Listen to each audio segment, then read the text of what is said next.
Good afternoon friends, কেমন আছো সবাই? আশা করি প্রত্যেকে ভালো আছো, সুস্থ আছো। আমিও বেশ ভালো আছি মায়ের বাড়িতে, জানো তো।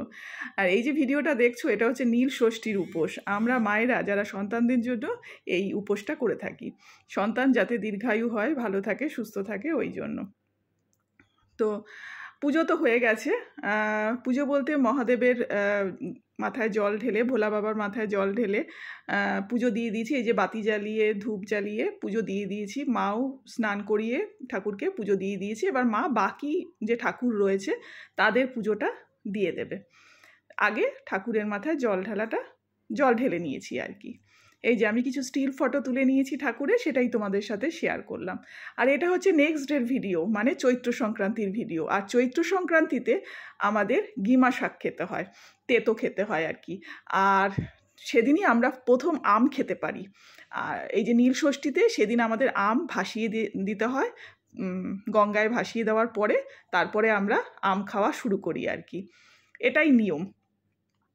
আর আমার মা সবসময় যাই রান্না করি না কেন দুবেলার ভাগ করে রাখে, যাতে এই গরম পড়েছে নষ্ট না হয়ে যায়, ওই জন্য। তা এটা হচ্ছে পরের দিনের ভিডিও। শুভ নববর্ষ বন্ধুরা, তোমরা সবাই ভালো থেকো, সুস্থ থেকো। চা বসিয়ে দিয়েছি, আর এই দেখো সিঙ্কে কয়েকটা বাসন রয়েছে। আর নববর্ষ মানে নতুন বছর, বাঙালিদের নতুন বছর। তো সবার শুভকামনা জানিয়ে, সবাইকে শুভেচ্ছা জানিয়ে নববর্ষের দিন শুরু করলাম। আর এই যে যা গরম পড়েছে, সকালবেলা উঠে তো চা খাওয়া হয়ে গেছে, ব্রেকফাস্টও হয়ে গেছে। আর রান্না করতে করতে এত গরম লাগে, তখন একটু শরবতের দরকার পড়ে। তা এখানে বিশেষ কিছুই নেই, পাতিলেবু দিয়ে শরবত বানিয়েছি, আর কয়েকটা বরফের টুকরো দিয়ে নিচ্ছি।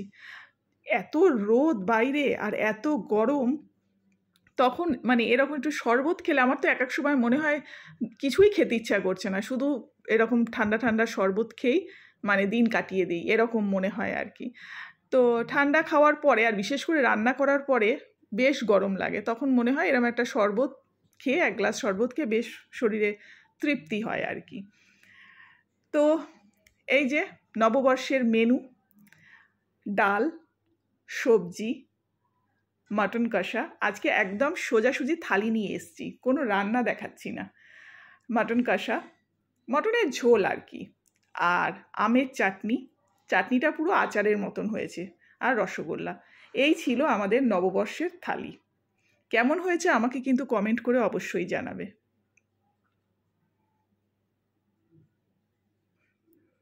তোমরা সবাই ভালো থেকো, সুস্থ থেকো। দেখা হচ্ছে অন্য কোনো ভিডিওতে। টাটা।